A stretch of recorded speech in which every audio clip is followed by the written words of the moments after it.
What up, Sparky? It's your boy Evan here, and I'm with Sparky EDU today, and we're going to jump back into available fault current, and we're going to get into the practical application with regards to safety.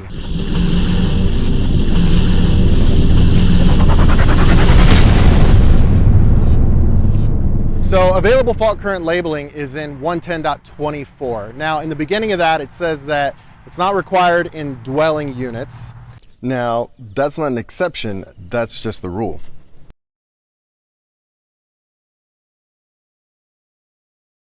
That exception pertains to where there are conditions of maintenance and supervision, right? And that maintenance and supervision ensures that only qualified people are dealing with this equipment. And it allows you to not have that field marking on the equipment.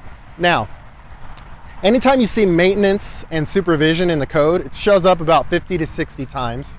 Half of them are in an exception somewhere, and the other half are in a permissive statement or in a permissive list. Now, if you're in the exception, that means that you've passed the informational note. So go back to that informational note. Now, the first half says the AFC is related to the SCCR, which is a practical application of that. The other half says you can get potential hazard exposure in the 70E, as well as the PPE and how to be safe.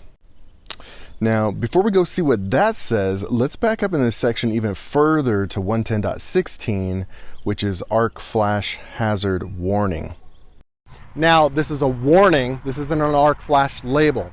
And in this warning under A in general, the first thing it does is it says this doesn't apply to dwellings. But right after that, it says that it's to warn qualified people for the list of electrical equipment that it lists there. Now, if you go to B, it's talking about service equipment.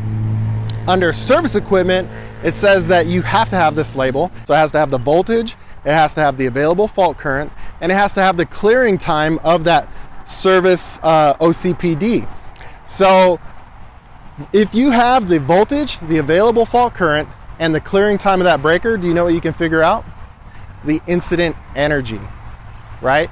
Now, the interesting thing is there's an exception to this, but guess what? It does not say under or in conditions of maintenance and supervision. What it says is that you don't have to provide those three things on that label if the equipment has an arc flash label.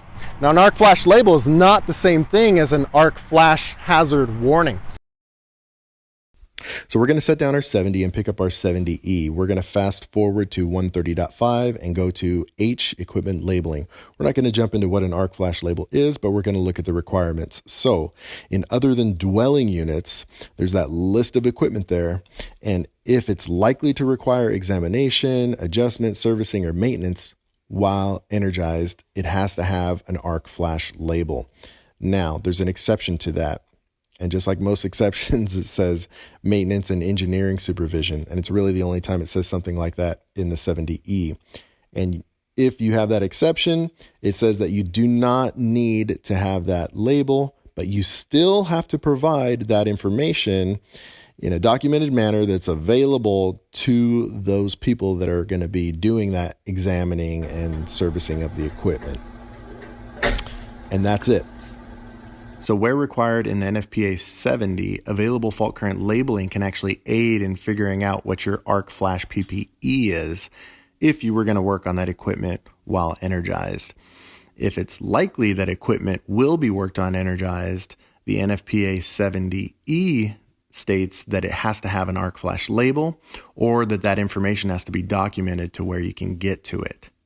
So this is one practical way how available fault current and available fault current labeling is directly tied to your safety.